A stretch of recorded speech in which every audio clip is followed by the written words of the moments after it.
एक बार की बात है, एक बड़े से शहर में एक अमीर आदमी रहता था। उसके पास बहुत पैसा था और उसने कुछ दिनों पहले ही शहर में एक बहुत बड़ा घर भी खरीदा था। वो आदमी पैसों से तो बहुत धनी था, लेकिन उसका शरीर और उसकी सेहत बहुत ही गरीब थी। उसका स्वास्थ्य अच्छा नहीं रहता था। वो दिन रात पैसे कमाने के लिए बहुत मेहनत करता था, लेकिन अपने शरीर के लिए उसके पास बिल्कुल भी वक्त नहीं था। यहाँ तक कि वो सुबह सुबह सैर के लिए भी नहीं जाता था। बहुत अमीर होने और पैसे कमाने के बाद भी उसे कई नई नई बीमारियों ने घेर लिया था। वो आदमी स्वार्थी नहीं था, पर सिर्फ इतना था कि उस आदमी के पास पैसा खर्च करने का समय नहीं था। उसे पैसे कमाने की आदत थी, यहाँ तक कि डॉक्टर के पास जाने के लिए भी उसके पास वक्त नहीं था।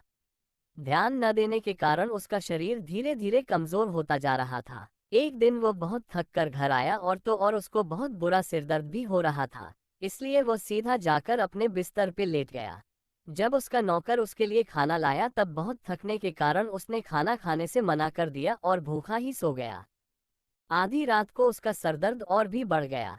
उसको कुछ भी समझ नहीं आ रहा था कि उसके साथ क्या हो रहा है। तभी अचानक से उसके सामने एक अजीब सी आकृति आकर खड़ी हो गई और वह बोली, मैं तुम्हारी आत्मा हूँ और आज से मैं तुम्हारे शरीर को हमेशा के लिए छोड़ रही हूँ। आधी रात को उसका सरदर्द और भी बढ़ गया।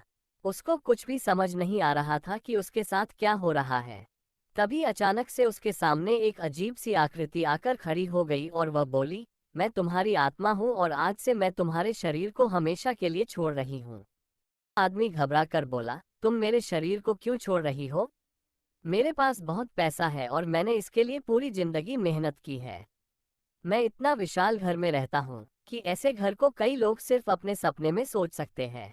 इतने पर आत्मा बोली, मेरी बात ध्यान से सुनो। ये बड़ा घर तुम्हारा घर है, मेरा नहीं।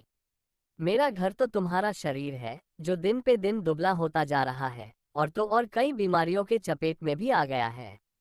तुम कल्पना करो कि तुम कई वर्षों से टूटी हुई झोपड़ी में रह रहे हो।